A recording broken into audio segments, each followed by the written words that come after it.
امام زین العابدین رحمۃ اللہ علیہ فرماتے ہیں کہ مجھے اپنے والد امام باقر رحمۃ اللہ علیہ نے 3 نصیحتیں فرمائی. توجہ کریں گے آپ. 3 نصیحتیں.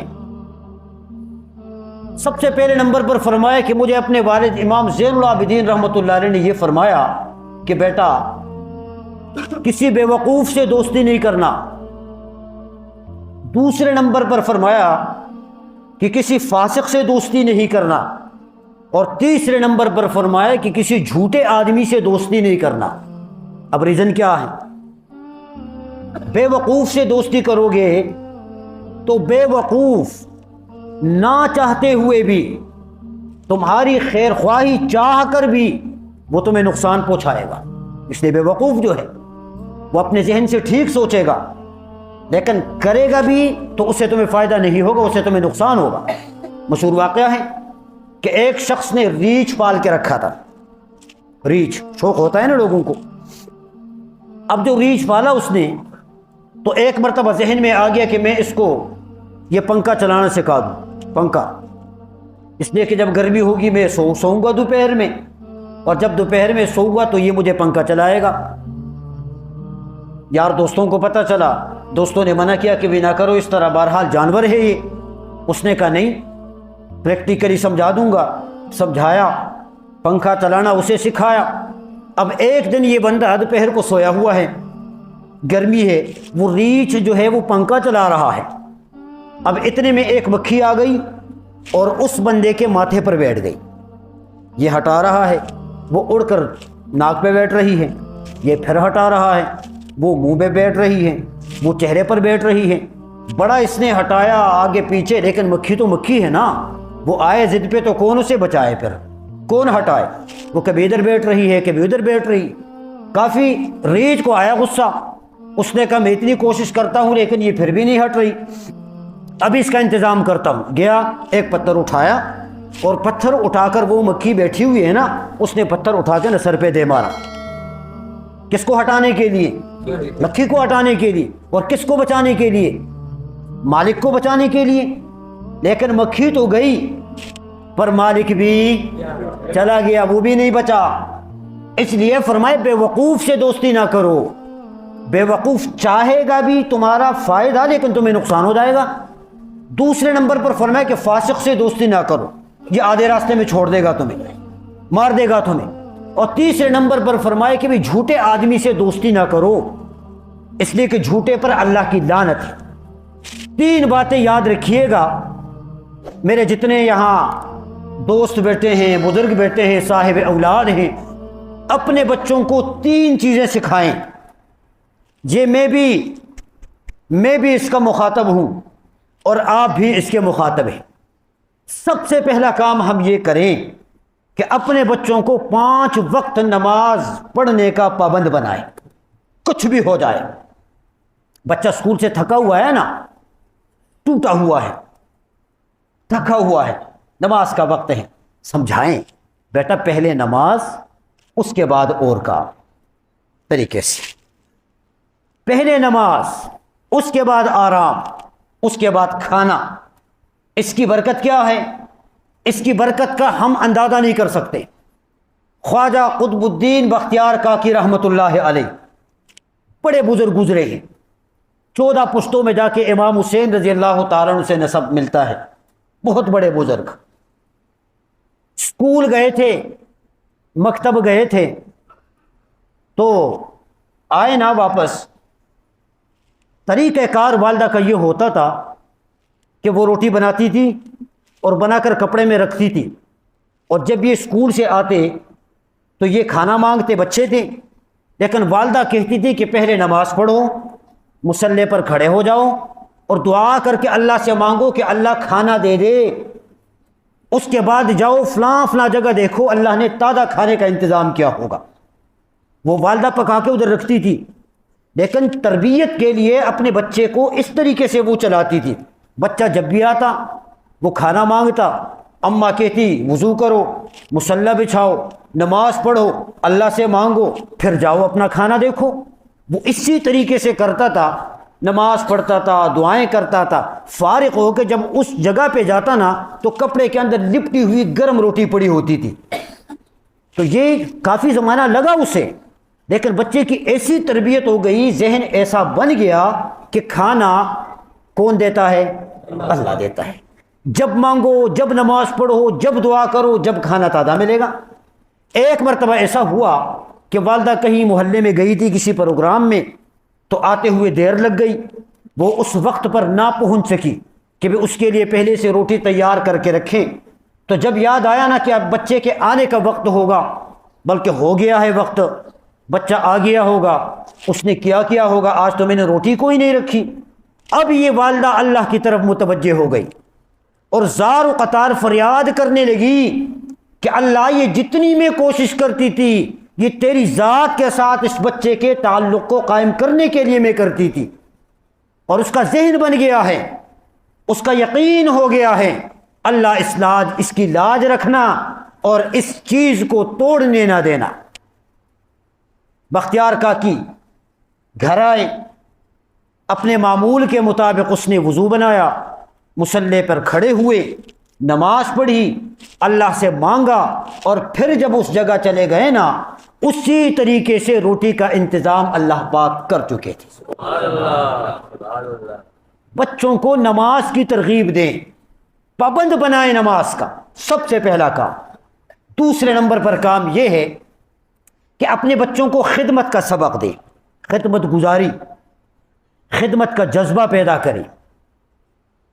فلاں کو پانی دینا، فلاں کو کھانا دینا، گھر میں ماں کا ہاتھ بٹانا، گھر میں اپنے بھائیوں اپنے بہنوں کے ساتھ اس طریقے سے رہنا. یہ نہیں کہ کسی نے کوئی چیز مانگی اور منہ چھڑا کے بچہ آگے نکل گیا. اب یہاں بچپن سے اگر خدمت گزاری کا جذبہ اس بچے میں ہو تو اس میں عاجزی پیدا ہوگی، اس میں تکبر نہیں آئے گا، اس میں عجب نہیں آئے گا، اس میں خود پسندی نہیں آئے گی. پھر یہ جب بڑا ہوگا نا، سوسائٹی میں جب نکلے گا تو اس میں خدمت گزاری کا جذبہ ہوگا، یہ پھر غلط کام نہیں کرے گا. یہ دوسرا کام. اور تیسرا کام جو سب سے بڑا ہے وہ یہ ہے کہ بھئی جھوٹ سے اپنے بچوں کو بچائیں.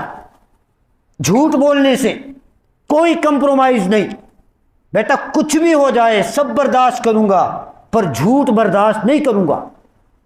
اس میں 2-4 تھپڑ بھی لگانے پڑے نا، لگائیں ترغیب کے لیے، تاکہ تنبیہ ہو، بچوں میں جھوٹ کی وبا نہ ہو، سچ بولنے پہ آ جائیں. اور سنا ہے آپ نے شیخ عبد القادر جیلانی رحمۃ اللہ علیہ گھر سے حصول علم کے لیے نکلتے ہیں تو والدہ نے جہاں اور سامان دیا وہاں کچھ اس وقت کی رقم بھی دی، پیسے، اور وہ قمیض کے اندر سے انہوں نے اس کو جیب بنا کر اس کے ساتھ باندھ کے دیا اسے کہ بیٹا یہ کام آئے گا. اب راستے پر چلتے ہوئے ڈاکو آ گئے سامنے. اب ڈاکو نے لوٹ کر جب سب کچھ لیا، لیکن نکلتے ہوئے والدہ نے کیا کہا تھا؟ نکلتے ہوئے والدہ نے کہا کہ بیٹا کچھ بھی ہو جائے زبان پر جھوٹ نہیں بولنا. اب یہ بات یہاں نقش کر کے بیٹا اپنے گھر سے نکل رہا ہے. اب جب ڈاکو نے سب کچھ لیا نا، آخر میں پوچھا کہ اور کچھ ہے یا نہیں، تو عبد القادر جیلانی رحمۃ اللہ علیہ چھوٹے ہیں، وہ کہنے لگے کہ ہاں میری والدہ نے پیسے یہاں پہ رکھے، یہ کھول کے دیے. اب جب ڈاکو نے وہ لیے تو لینے کے بعد ان سے پوچھا کہ بھئی اس کا میں نے تو نہیں کہا تھا چھپا کے رکھتے؟ اس نے کہا نہیں، نکلتے وقت والدہ نے کہا تھا کچھ بھی ہو جائے لیکن جھوٹ نہیں بولنا. اب اس عمل سے ڈاکوؤں کو اللہ نے اسلام کی دولت عطا فرمائی، مسلمان ہوئے. یہ مائیں نصیحت ہی کیا کرتی تھی؟ اس طرح بچوں کو جھوٹ کی لعنت سے دور کر کے رکھیں، ان کو سچ پہ لے آئیں، سچ پہ لے آئیں ان کو. شاہ عبد العزیز رحمۃ اللہ علیہ کے شاگردوں میں ایک عالم دین گزرے ہیں، مفتی منشی صاحب، ہندوستان کے تھے. تو ایک قصبے میں وہ رہتے تھے، وہاں ہندو اور مسلمان دونوں اکٹھے. تو ایک مرتبہ ایک ہندو کا مسلمان کے ساتھ تنازع ہوا، زمین پر جھگڑا ہوا، ہندو نے کہا یہ میری ہے، مسلمان کہتا ہے یہ میری ہے۔ اب بات چلتے چلتے چلتے کافی آگے نکل گئی دونوں برادریوں میں۔ مسلمان نے کہا یہ میری زمین ہے، میں اس پہ مسجد بناؤں گا۔ ہندو نے کہا کہ اگر تو مسجد بنائے جبکہ تیری ہے بھی نہیں، میری زمین ہے، میں اس پہ مندر بناؤں گا۔ یہ فیصلہ گیا جناب عدالت میں۔ اب جج کے سامنے جب فیصلہ چلا گیا، اس نے جب کیس سنا تو اس نے کہا اگر معمولی غلطی ہو گئی تو مسئلہ بڑا خراب چلا جائے گا، اس لیے کہ ایک طرف مسجد کی بات ہو رہی ہے، دوسری طرف مندر کی بات ہو رہی ہے۔ تو اس نے کہا بھئی کوئی ایسا راستہ نکالو تاکہ کیس حل ہو جائے اور فیصلہ ہو جائے۔ ہندو نے کہا بڑا آسان ہے جی، کیا ایک مسلمان کا نام ہم بتا دیتے ہیں آپ کو، مسلمان کا نام بتا دیتے ہیں، وہ جو فیصلہ کرے ہمیں وہ فیصلہ قبول ہے، جو فیصلہ کرے وہ ہمیں قبول ہے۔ نام مفتی صاحب کا بتا دیا انہوں نے، کبھی مفتی صاحب نے جو فیصلہ کیا نا وہ ہمیں منظور ہے۔ شاہ عبد العزیز رحمۃ اللہ علیہ کوئی ہستی تھی، ان کے شاگردوں میں ہے یہ۔ اب جب جج نے مفتی صاحب کو بلایا تو بلا کر ان سے پوچھا کہ حضرت آپ یہ بتائیں کہ یہ زمین ہندوؤں کی ہے یا مسلمانوں کی ہے؟ تو حضرت فرمانے لگے کہ یہ زمین مسلمانوں کی نہیں ہے، یہ ہندوؤں کی ہے۔